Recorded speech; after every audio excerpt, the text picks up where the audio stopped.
So welcome back, guys.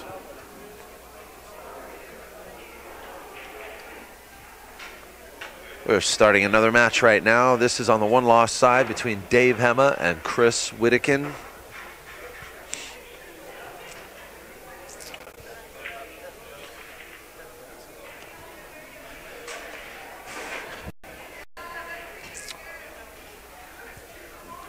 You're watching the Swanee warm-up tournament here, right here on POV Pool. We're at Hard Times Billiards. The house pro Dave Hemmah playing Chris Wedekind, who earlier today beat Johnny Kang on the one-loss side. Hold on a second.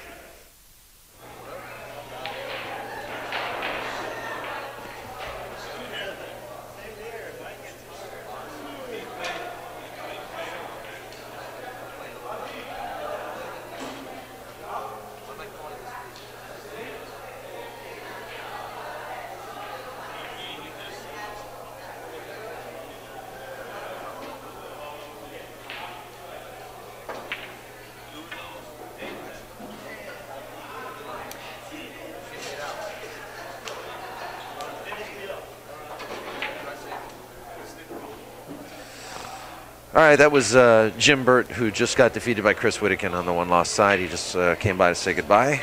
And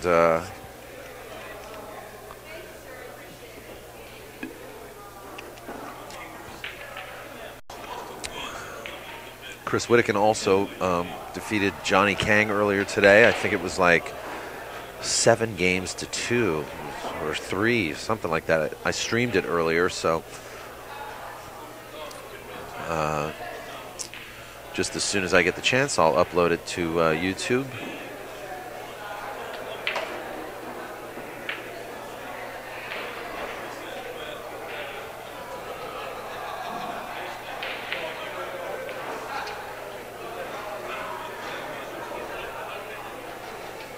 Nathan Diedrich just accomplished his highest run in straight pool of 35, which for a 13-year-old kid is no small task.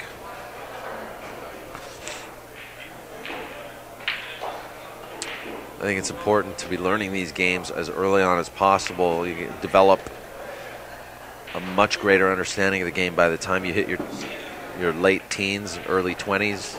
Before you know it, you'll be beating guys like Dave Hemmah and Louis Ulrich and all the guys that come and play here on a regular basis.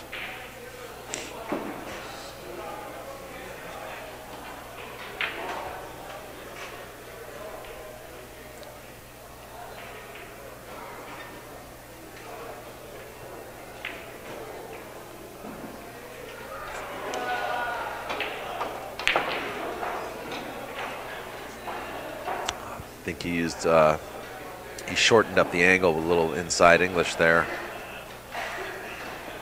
Used a little too much or hit the ball a little too hard. But where's that 7 ball going to go? Because it's lodged right underneath the 9 ball.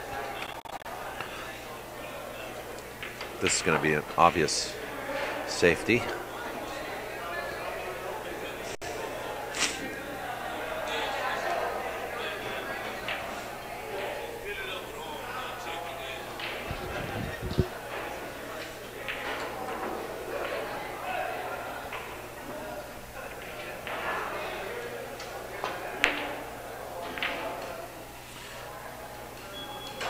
And Dave Hemmah playing the 4-rail safety shot.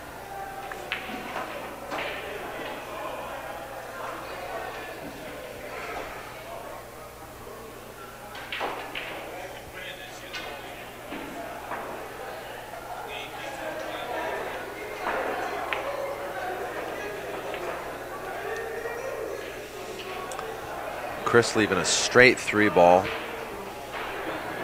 with what looks to be no angle to get shape on the 5.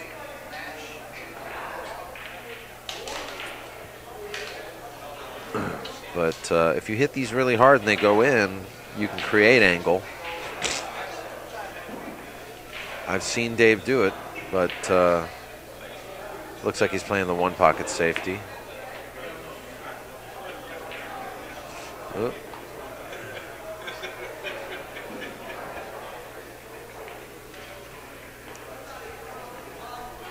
Chris taking a quick look at that 7 ball.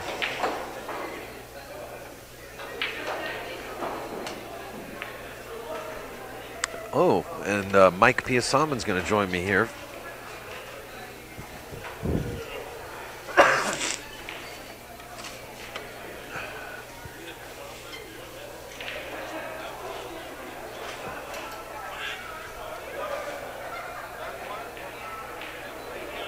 How you hitting him, Mike? Horrible. Otherwise, I'd still be in the tournament.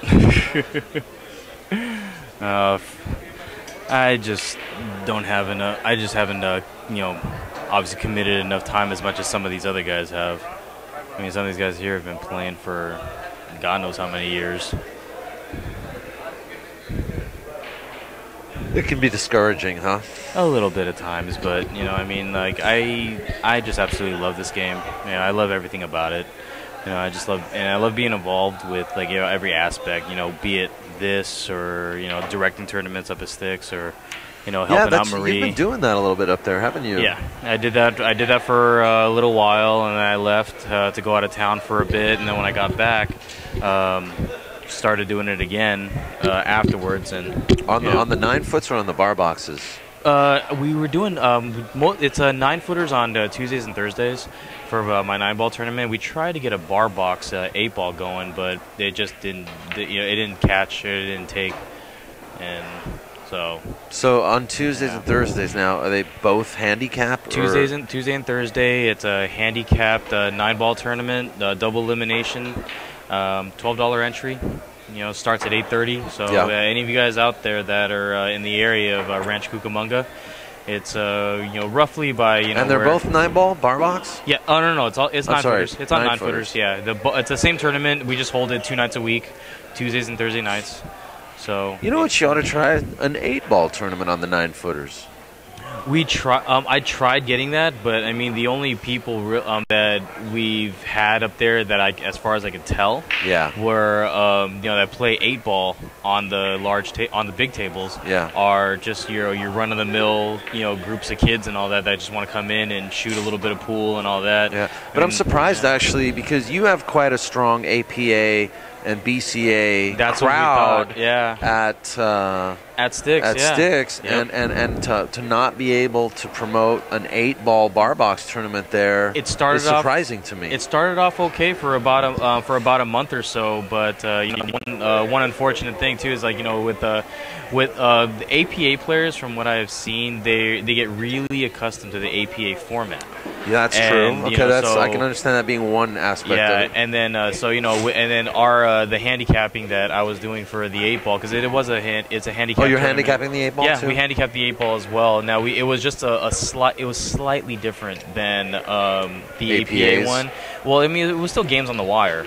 But as far as, like, player ratings and things like that, there was a little bit different. It's just because, you know, as opposed to, you know, APA, where you're only playing one match, you know, a night and all that. This one, it's a double elimination tournament, and you're playing 2. Yeah. So that's why we tweaked it just a little bit, just to give everybody, you know, a fair shot at doing it. So, you know, it worked okay for about a month and a half, but then, you know, fewer and fewer people started coming, unfortunately. I tried, you know, getting stuff out to a bunch of to all the APA teams, because there's a couple other places that have APA leagues over there as well, and they, you know, just no one would show up for it. So, you know, unfortunately, I can't. I would love to hold it. If it started taking hold again, and I could get players out there, I would love to, you know, start it up all over again. But can't hold the tournament without players. So for the time being, though, Tuesdays and Thursdays at Sticks Billiards in Rancho Cucamonga, open 9-ball tournaments, handicap format. Yep. Much like Marie Lim's format? Race to 3, race to 2? No, actually, it's depending on the number. Typically, it's going to be a race to 3 on both sides. Really? Okay. Yeah. And then you know, you know, and sometimes, you know, depending on the number of players, I might be able to extend the race, or if we get started a little bit early. It all depends. Yeah. But typically, yeah, you can count on it being at least it's going to be a race to 3 on both sides, $12 entry fee. Are you getting the word out to? Yeah, I'm surprised you haven't told me about this, because I thought I did tell you about this. No, not really. Yeah, it's up there. I'm up there every Tuesday and Thursday. Is Marie there too? Marie comes up every now and again. She's come up once or twice for it, and she played. You know, her and I have you know, I help her out over here with her deal, and she'll come up and visit me every now and again. Yeah, so yeah. Well, I'll tell you what. From my end, I'll try to promote it. That'd be great. A little bit. I appreciate that. That'd be wonderful. Do what I can. Absolutely. Like we're doing right now. Yeah. How's this match going so far? We got Chris W. and Dave Hemmah, huh? Now who's got one? To be honest with you, I'm not quite really sure. Who just broke? Well, it's getting a little bit late in the day, so I think we're all broke? I'm not quite. I don't even know. Do you know? I think I sat down after we the both break. sat down here and watched somebody break. Yeah. I don't know. Nathan, your friend Matt. Which Matt would you be talking about? Hey, chat room. Who's winning? Chat room, help us out. I'm really sorry, guys. It is late for me. I think I need more coffee. I think I'm going to actually do it. I'm going to break down and get some more coffee. Now, this match is for third, fourth?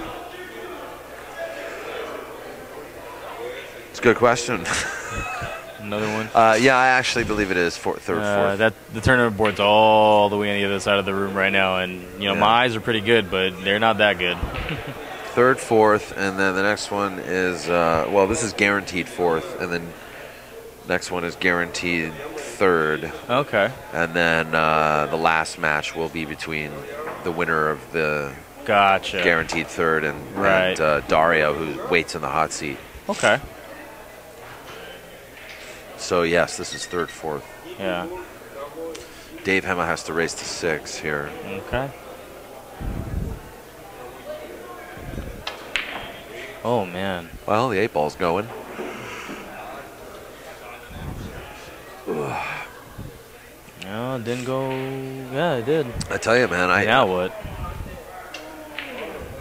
I love it when I get that lucky. Yeah. But he doesn't have much of a shot to go with. He's going to play safe. Yep. Oh, man. He did not mean for it to come back. Kiss? Yeah, he double kissed it, and then he just sold out the side pocket. Well, let's see how late it is for Chris Wedekind.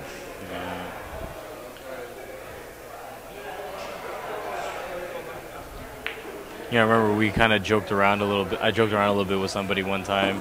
We were talking about Shane, and because Shane uses a hearing aid, so he's got and so does Chris actually. Yes. And we both kind of said that those guys have one of the biggest. They're one of the biggest advantages. They have one of the biggest advantages in pool because you can't shark them because all they got to do is just turn the volume down and they hear nothing. So, yeah. Well, yeah, but that being said, their other senses might be more. More attuned, absolutely. Yeah, more intuitive. But Chris shoots pretty strong. Obviously he's still in the tournament. He's been shooting way stronger lately. He has. Like he beat me like 2 weeks ago, and I thought. Wow. I remember playing him a while back, and we went hill, and he wasn't shooting anywhere near as strong as he's been lately. So yeah.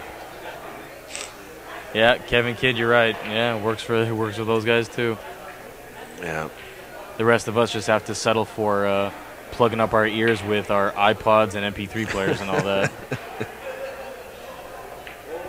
Nice. Like safety. Melinda Wang.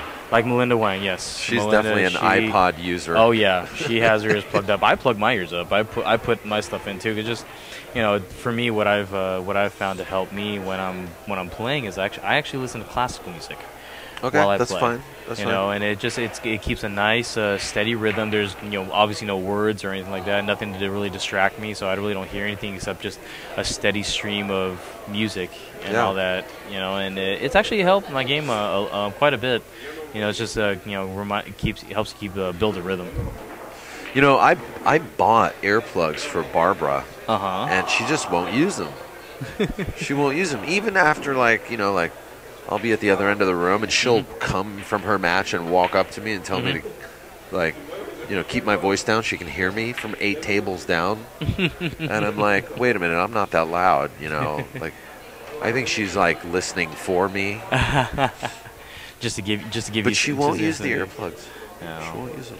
Now, are we talking headphones, or are we just talking about actual earplugs? We're talking just about actual earplugs. Actual earplugs? Yeah. Oh, that's something I haven't tried before. Maybe I ought to try that. That way I can still hear the sounds of the pool Who room. did I get the idea from? I mean, I've always known about them, but who did I get it from? Oh, Charlie Pinkett. He was using them the other day, and I was like, you know what? That's a good idea. Gotcha. And Chris, nice shot. A little tough angle on that, but shouldn't have been a problem. Yep, and since no one has actually answered me in the chat room, we're going to find out exactly what We're about to find out right now. is. We just got to see which side of the board he marks his game on. That's about how late it is for me right now. You know what? I'm gonna be right back. I'm gonna get some coffee. Gotcha. I'm not gonna leave you for more than a minute. No problem. You know what? Can you grab me? Yeah. Oh, thank you.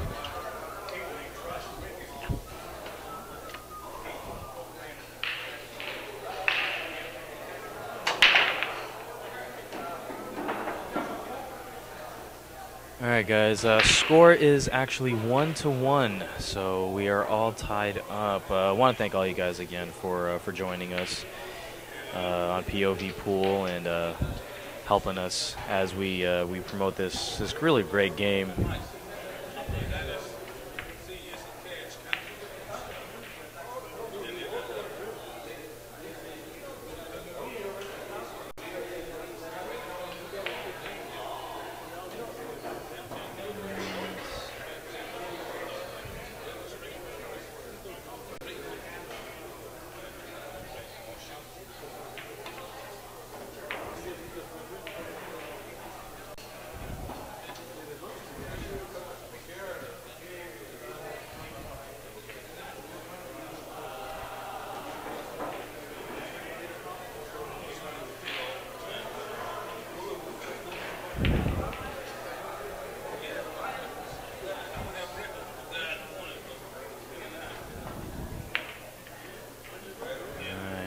I got a bit of a safety battle going back and forth here on that one ball.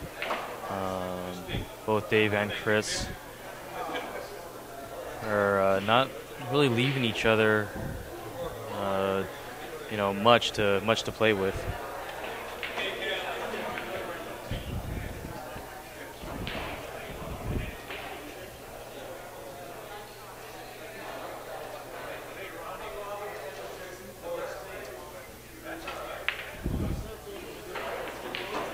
And finally an opening.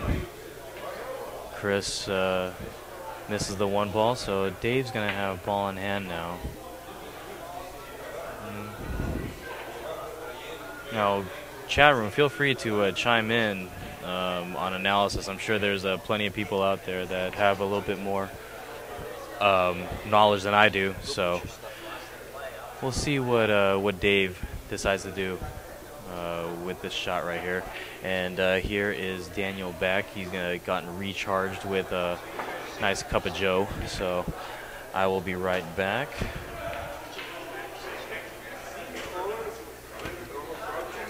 All right, it's 1-1.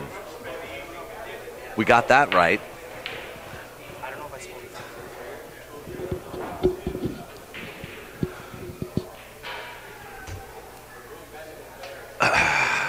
Mike going to put some cream in his coffee.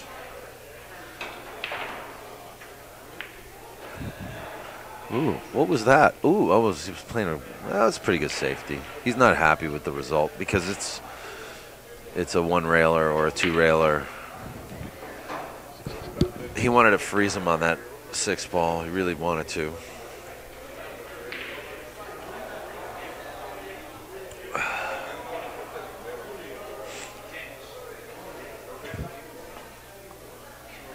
Missed.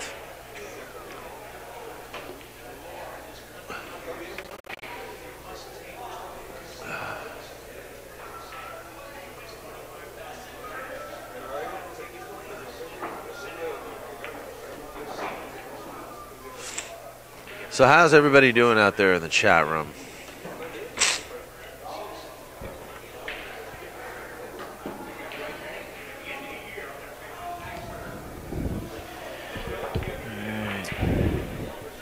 Kevin Kidd talking about the bank shot calculator. You know, I was expecting to hear back from Clyde. And what's the bank shot calculator? Bank shot calculator is an iPhone application that you can use to calculate bank shots, and it is supposedly been endorsed by some really, really good players. And it's Interesting. supposed to be, it's supposed to be doing really well. Oh, wow. Dave just rattled that 4-ball, unfortunately. Table 6 claims another victim. Got your email, Kevin Kidd. I'll get back to you, man. Give me a day or so, and I'll get back to you. And unfortunately, looks like Chris has hooked himself behind the 8-ball. Definitely didn't get that moving as much as he wanted. You know, the only pool application I've seen for a phone was that the brake shot one, the brake speed. Oh, Yeah, it measures it by the sound and all that. Oh, nice hit. Not a bad hit. Yeah, For what, nice considering hit, what he had, that wasn't a bad hit at all. Chris kind of plays like me. I'm that kind of player where I like to masse out of trouble. When you got to go full ball like that, that always scares me. I've actually started resorting more to the jump, and although I've started learning more how to contact the ball, now I just got to make sure I try to stay lined up so I have a chance of making it. Yeah. What's funny is I thought I had a fast break for many, many years. Yeah. And then I went to that BCA National, and they had that like break speed competition. Yeah. And I'm like, 22.5 miles. What the heck? I thought I had like at least 28 miles or something. For a long time. Oh man, Dave, I can't believe. Oh, that was not a shot he should have missed. Well, this is a tough table. Yeah. It's late. Yeah. But you're right. You should. Yeah.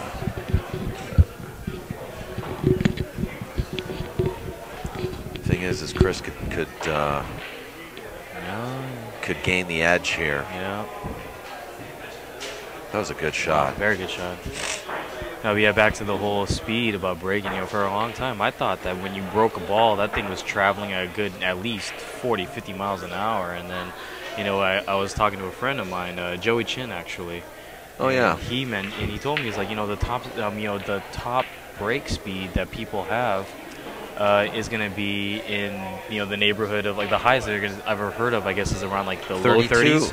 Yeah, the low 30s. Like 32 or or 33, I think, is like, I don't know what the world record break speed is, but I think, like, that's about as high as it gets. It's like 33 at the max. My highest speed, I think I might have hit 22 once. And that was on a really good day. I must have just hit those really good, but on average, I'm like maybe in the 19, 20, maybe. Yeah.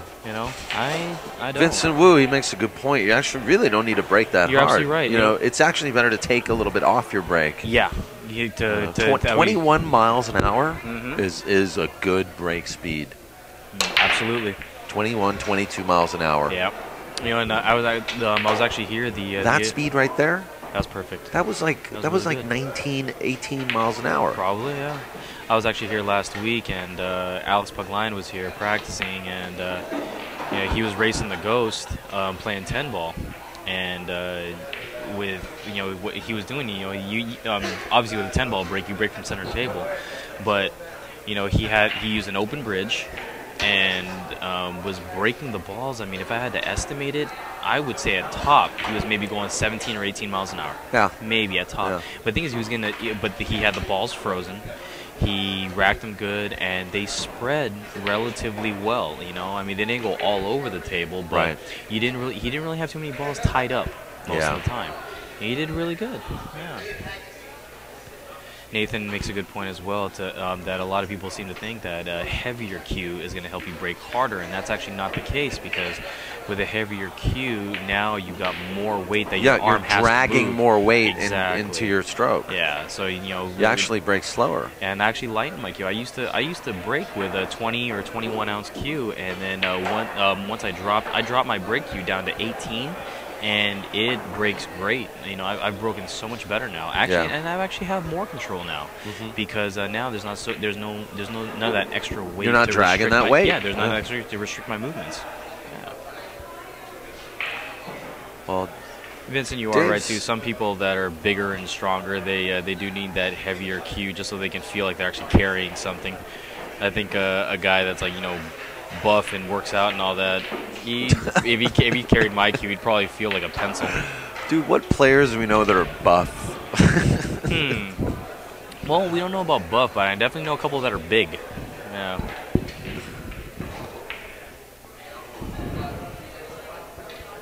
It's not. Yeah. This isn't exactly a sport where you need to be in the gym every single day. Like where dudes are rippling playing pool. Man, I really am tired. Like, Yeah. Well, you know what? Better Jay Swanson was not buff. Jay Swanson was fat, straight up. You better use this as a tester for next weekend, because next weekend we are going to be at this for a long, long time. Well, the problem is I haven't streamed since the end of the world stream. Oh, that's right. It was the last stream I did. It was 2 months ago. Yep. And, I usually have legs for this. Yeah. But that's why I wanted to come out and do this today, because... Coffee and Red Bull, my friend. Coffee and Red Bull. It's Red Bull, I just can't do it. Or whatever energy works for you. Well, maybe you just got to buy a box of 5-hour energy or something. Who knows? Yeah. Actually snuck some of that stuff too when I went to boot camp for the Navy, because I heard they don't let you have it. Oh no. Well, the first night I heard a nasty little rumor. Oh no. Dave's stuck. He's laughing it off though. Yeah. Well, it's not much you can do on the break, and Dave knows that. But we're gonna go push out here. Yeah. But I was in boot camp, and like the first night that you're there, I heard a nasty little rumor that they basically keep you up for about 36 hours, and they were not lying. So I, as a precaution, I snuck in a couple of those and sneaked it. Hopefully, none of my future instructors are there for when because I'm trying to go back. But do they? Yeah, right. Yeah, because I don't want do they call that contraband though? Yeah, because you're not 5 hour energies? Yeah, you're not supposed to have any of that stuff, because they tell you once you land and you meet up with all of the instructors and all, they have you empty out any kind of drink, food, anything edible, no gum, anything like that. So you have to get rid of all of it, and I was able to kind of smuggle it in and was able to consume it and dispose of the evidence.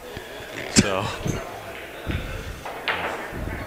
well, damn, I don't know. Wow. I don't know if I want you fighting for our country. Hey, wait a minute, I'm British, so what the hell do I know? That was a nice little cross bank by it Chris. It was a good shot. Left him long, but he's got a good shot at that 3-ball, and if he pockets this, I think if he can get to the 4-ball from here, I think he's got a pretty good chance of being out. Yeah, he's good. He's good. All he's got to do is just kind of roll that cue ball up. Yeah, but might come off the rail a little bit. This is where these shots go wrong. Oh, when yeah. You try to roll these slow. Yeah. And they... Well, he got it. He hit it good. You know what? He hit that right. He hit that. He used a lot of kill, a lot of inside English. Yes. Yeah, so that when it came off the rail, it would just die and just stop right there. Using that English enabled him to use a little more speed. Exactly. Note Nice shot to self. right there. Note to self, exactly. Yep. I can't quite tell if he's got a window at this.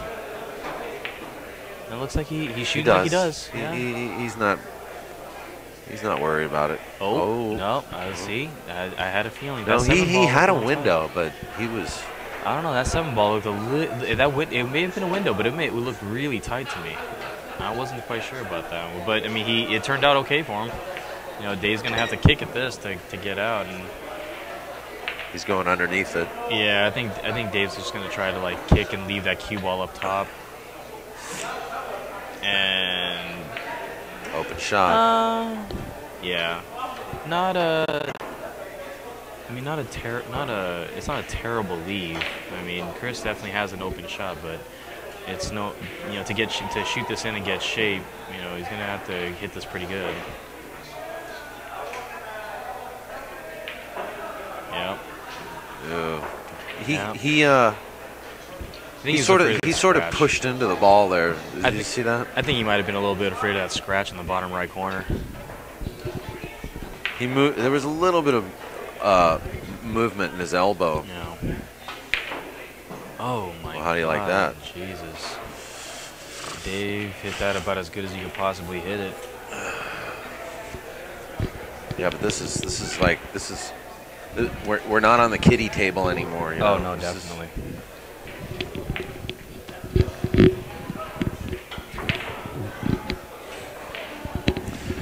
hard to believe that this is the actual action table of Hard Times Billiards. Do you know what I mean? I thought that was table 1. Well, no, I mean just action. Oh, you know, yeah. this is where all players who want to gamble, they come and play on this table. Is it? I always thought they played on 1, but I could be wrong. I think a lot of people play on that table too, Yeah. but Uh-oh. Wow. And this is definitely not a friendly table. It is not forgiving at all. wait, why do you think they call it Hard Times? Yeah, because everyone does have that. Some more than others.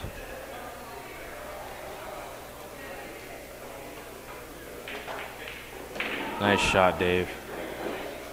Yeah, I think that was the best option because I don't think there was any way that Dave could have shot that in and held the cue ball up there.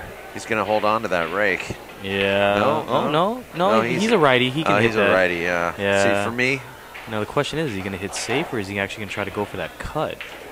I mean, I don't think he'd scratch if he tried to go for the cut, but that's a sharp angle that he's got to work with. what about a bank? Just bank it in. Bank it in too, but I don't like that shot too, especially on the 9 ball, just because it's a low percentage shot. That's actually not bad. That's not a bad lead. No, he's too. upset. He's upset. He's upset. No, because the speed was so off on that shot. Yeah. But you know, he didn't exactly leave a sellout to Chris either. I mean, this shot. I mean, just looking at it from this angle, it looks like there's a possible scratch in this bottom right corner if he shoots for the left. Oh, maybe Really? not. I was wrong. Wow. Well, the way he hit that. He hit that with a good amount of draw too. So I think he just avoided that. I think he went below that first diamond when it hit the rail. But it was a great shot. So that makes it what? That'd be 3-2. 3-2 advantage Dave Hemmah.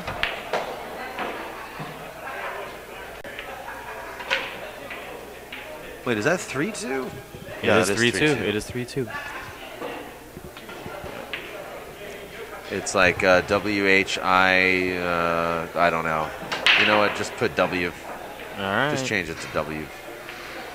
All right. Well, Chris, if you are watching this at a later time, we apologize for not knowing how to spell your last name. But we do know who you are. At least we know how to pronounce it. Yeah. That's how it is with pool players, you know. A lot of we don't know last names. Look at my last name. Piyosambun. I know. You know how to pronounce it, but oh.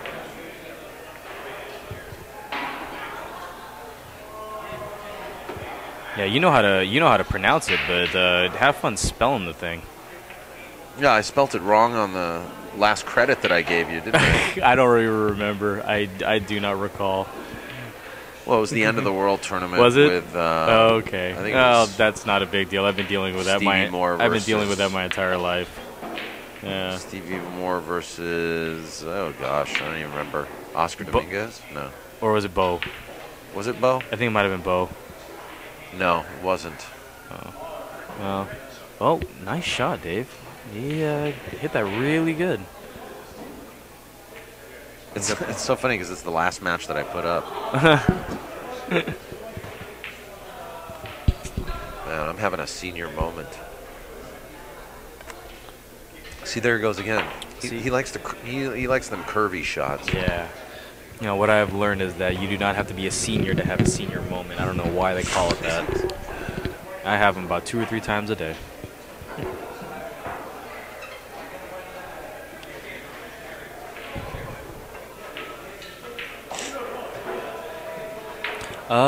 Danny is waiting to play the loser of this match. Yeah. So that's how Danny is doing. Yeah. Kambasu, if you're still in here, thank you for watching. Have a great night. Bob CMB, sorry we missed your farewell there, but thank you so much for all you do. Yeah.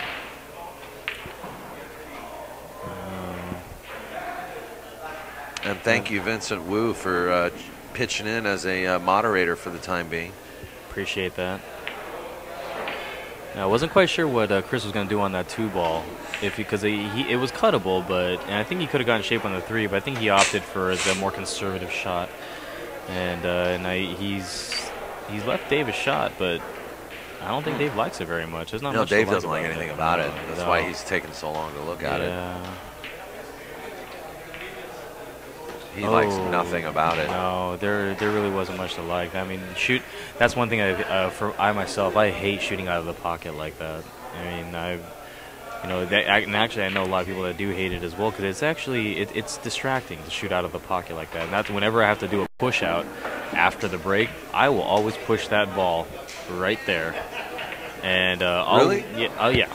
And I may be letting out a little secret or something, but it's a safe spot for me, because I know it's not easy to shoot out of the pocket like that. Yeah. I like to push out to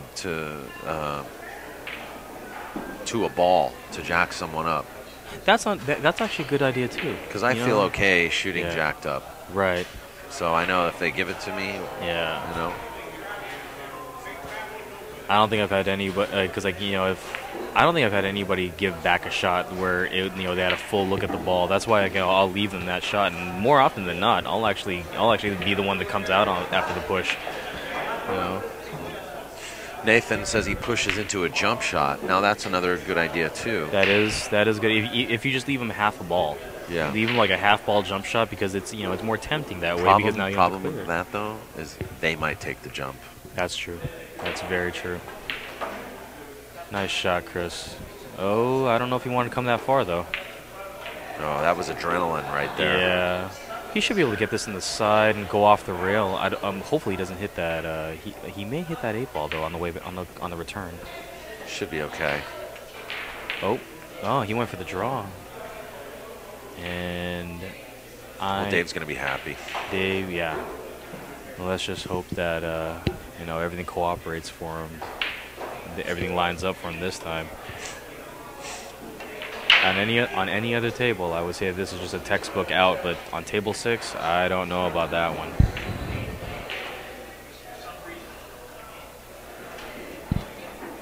Dave with a nice little slow roll on that 7-ball. I think all he's really got to do is just hit this with center ball, hit it good. It ought to come down naturally for that 9.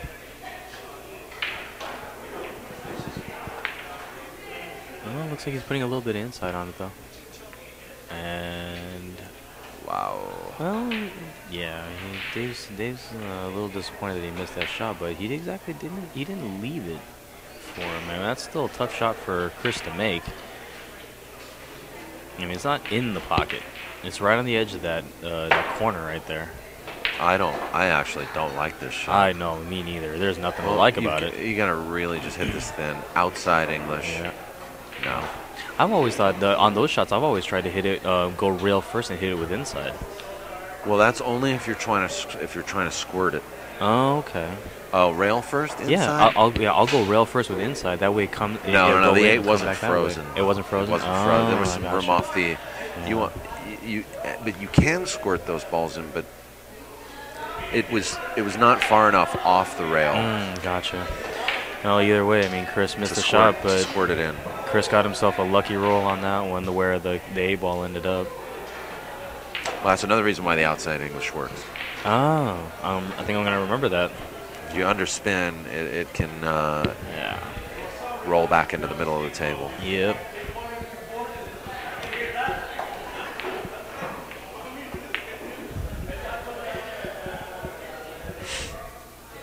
Once again, guys, we are at Hard Times Billiards in Bellflower. For those of you that may just be joining us, this is the regular Sunday tournament. This is a race to 5. This is a race to 5, but Dave, being a pro level, he has to go to 6 games, and Chris has to go to 5.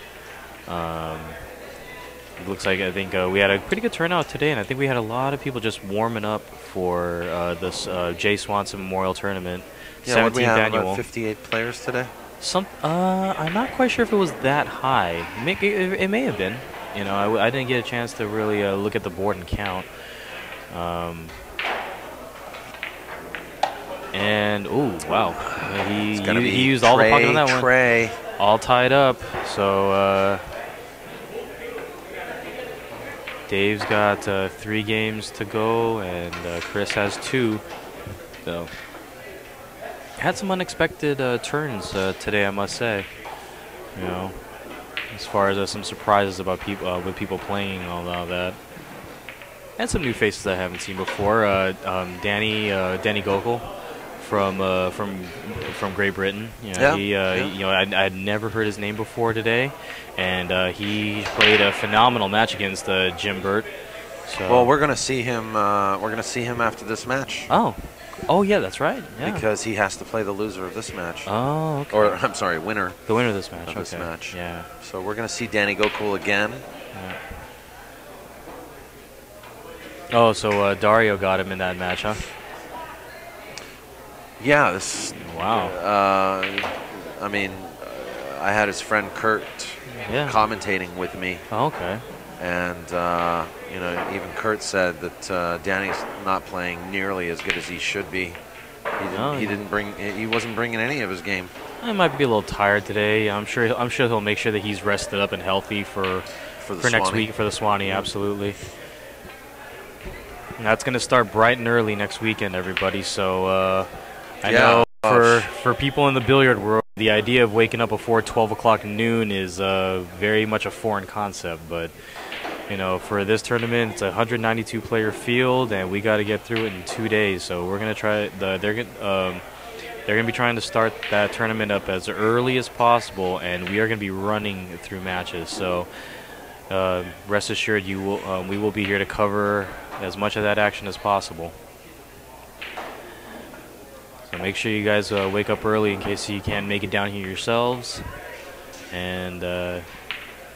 Yeah, just go ahead and catch some of the. We're going to have some great matches. There's got a great cast of characters going to be playing that tournament. Yeah, that's right. We don't know about the draw yet. Nope. The draw is actually done by computer.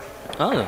Well, with a 192-player field, I'm not surprised. I mean, I don't think the little P box is actually going to work for that many players.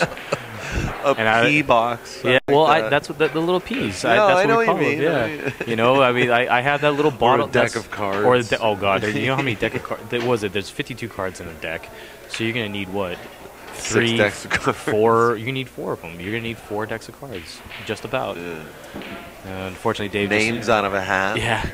Dave missed that combo or that carom to get that 8-ball. Just kind of hung it there. Looks like Chris. I'm kind of curious as to how he's going to get to that 4 and then back to the 5. Oh, wow. That was a bit of a dangerous shot, I think. But he got away with it. He almost scratched.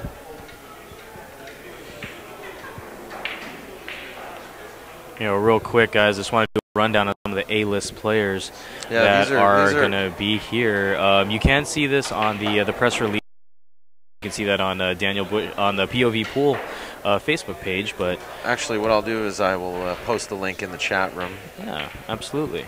For that press release. Yeah. Feel free to share it with your friends on Facebook or your other social networks. Yeah, but cast of characters, I mean, we've got Ronnie Alcano, Darren Appleton, Francisco Bustamante, Sal Butera, Manny Chow, Oscar and Ernesto Dominguez, Max Eberly, Corey Harper, Dave Hemmah, House Pro of Hard Times Billiards, playing right now.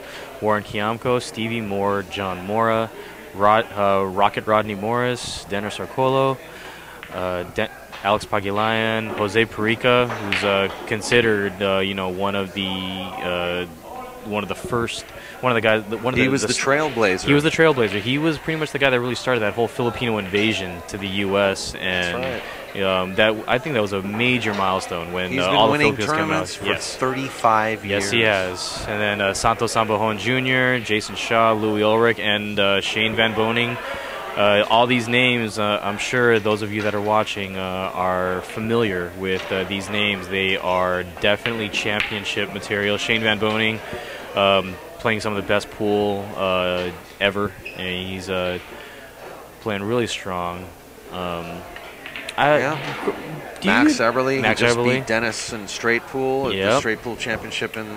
Do you remember how Shane fared at the Derby? At the Derby? How did Shane fare at the Derby?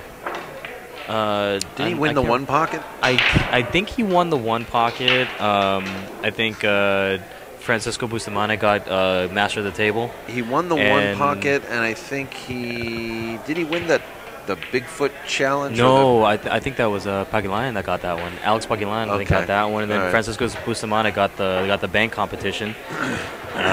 So these guys are fantastic. But then again, like Alex Pagilan lost in banks to Jason Shaw, right? Who's also in this event. Mm-hmm. And Jason Shaw is the top UK player for 2 years running now. I think we're gonna have a lot of guys coming back here looking for a measure of revenge. Jason Shaw just played Boosty. Did he really? In a race to 21 on streamed by AccuStats. Oh wow! And they played 10 ball, race to 21, and there was no more than a 2-game lead in the whole match until the end. I think that might actually be a tape that I'd want to watch then.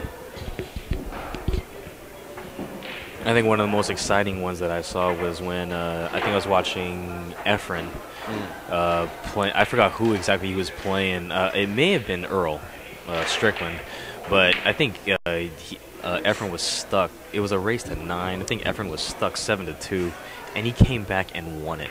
Yeah, I think that, and I love I love either when it comes to matches. The Seabiscuit matches. Actually, I love my two favorite types of matches to watch are the ones that just go back and forth like a boxing match. Each person like taking their jabs, grinding out no more than a 1 or 2 game lead, and then you got the ones where a guy it looks like the odds are completely against him. He's going to go down, and he just makes a miraculous comeback and just surges forward. I mean, it's just like, I enjoy the drama when it comes to those kind of things. It's either I want to be on the edge of my seat, or actually I always want to be on the edge of my seat. So you don't like the runaway train? The runaway trains. I mean, it's like watching somebody practice. Almost like Mike DeShane and Shane. Oh my God, I heard about that. I didn't it? watch that, but I heard about it. And Mike DeShane, I kind of felt bad for Mike. He just got barreled over in that match, and that was but I gotta harsh. tell you, man, Mike went into it with all the confidence in the world. Yes, he did, and he didn't back down. He definitely went at it. He didn't back down. But I mean, one thing you gotta say too is that Shane, one of Shane's strongest points, and I think one of the reasons why he is such a good 10-ball player is his break. And he's probably, in my opinion, he's got the most phenomenal 10-ball break I have ever seen in anybody. I mean, he consistently makes balls. No, Shane. Yeah, Shane. Yeah, I remember. I think I saw a posting on Facebook about it, and Mike apparently just before the match, Mike said to Shane, "It's like, hey, Shane, guess what? I learned how to break." And Shane just responded, it just shot right back. I'm like, "Good, you're gonna need it." Yeah, yeah. And, another thing that DeShane said to Shane was, You're lucky that they re-shimmed the pockets, that they took the shims out of the pockets. You're just lucky. I don't know about that one. I mean, I think when it comes to once you get to Dave having a little bit of fun with. All right, that was cool. That was cool. fun. I like that. Dave trying to concede the match, and Chris obviously didn't hear him, so Dave just kind of snuck up and slammed his hand on the table. A little bit of fun, a little bit of good-natured ribbing from Dave. Thanks, Dave. Dave smiling it off. Place. Dave Hemmah, everybody. Dave Hemmah. Wave. Dave the House Wave. Pro here for Hard Times Billiards. Yep. I love Dave, man. I mean, he was giving a lesson to a girl earlier today for over an hour. Yeah. Teaching her the same shot over and over and over again. And you know what? He's in the middle of a tournament. Exactly. Giving a lesson, man. Dave is by far one of the most amiable guys you could possibly meet. He's a definite gentleman. I enjoy I'm here every Sunday, pretty much. Yeah. And every single time I always spend at least 15, 20 minutes and an hour throughout the day just chatting with him, joking with him. Yeah. Just, shooting the breeze or whatever the case is. And, it's always great conversation. He's always in a good mood. I really never see him, down. And it's nice to have someone like that around because, you know, it just makes the day a bit nice. Cosmo, yeah. I don't know if I'd call him a doll. You know, I don't know how nice that would be coming from a guy saying and that I don't to know if another I'd man, call him but a jackass either. I will call I'm not even going to say who you are. I know who you are. I call calling him a jackass, but you have your reasons. You know what? I call him that in jest. Yeah. You know, I always call Dave that in jest, you know, and I'll tease him about it. It's like, God, you know, he's such a jerk, whatever it is. No one likes you. Go away. Yeah. But, you know, I mean, it's always in all in good fun because, you know, I mean, Dave, I don't think I've met anybody that has a bad word to say about him. To be honest with you. That's true. I have yet to meet someone that I has. haven't you know, either. Yeah. So with that, we're gonna end this match, and we're gonna be bringing you another match. It's gonna be Danny Gokul versus Chris Wedekind here on the stream table. Yep. And this is going to be a pretty good match. I would imagine Chris so. Wedekind beat Johnny Kang earlier. He's beating Dave Hemmah now. Yeah. Dave Hemmah didn't really bring much of his game with him during this match, but you know, got to hand it to Chris for getting this far. Oh yeah, definitely. I think, you know, and I think Dave is just Dave just might be a little bit tired or whatnot too. I mean, you know, once this tournament, I mean, with this many players and, you know, this isn't not like the first Sunday tournament where it's like a bunch of short races. No, this is a race to 7 and a race to 5, and that, you know, when you play that many matches in one day, it definitely takes a toll. And I was actually talking to Barbara about this before, and you know. Yeah, granted, yes, pool is not a sport in the sense that you need to work out every day. You're not running. There's no contact really, or whatnot. But it definitely takes a toll on your body. You know, I mean, it does take a toll on your body. Ask anyone that's played an all-day tournament like this and made it to the end. I guarantee you, there's going to be some part of their body that's sore. Their neck, their back, their arms, whatever the case is. It's true. Yeah, it's true. Yeah, you need stamina, you need resilience, and you need just as much focus as anything else too. Because you know, because you're sitting there sometimes just waiting for a match. It's exactly, so easy and I hate that. That's why with me, I'm one of the guys that like most of the time in a large tournament, I can't stand getting that bye. Yeah. I hate it because the last time I got a bye, I remember I played the Tad Cup last year and. I got a bye in the first round, and I literally had to wait, I think, 2 or almost 3 hours to play my first match. Yeah. And there were no practice tables available because there were so many players, and they had to use all of them. Yeah. You know, and they literally used every single table. I don't even think they had any available for rent. And my God, it's just, you know, you get cold when it comes to doing that. You do, absolutely. You do get cold. It's not a good thing to get cold. Mm-hmm. So there it is, folks. That is the end of this match. Chris Wedekind defeating Dave Hemmah. And as you can see here, we got Danny Gokul just warming up real quick. Yeah. We're going to get right into this match, so don't go anywhere. I'm going to do some scoreboard changes with Mike Piyosambun here. Okay. And thanks for watching POV Pool. We'll be right back. Sounds good.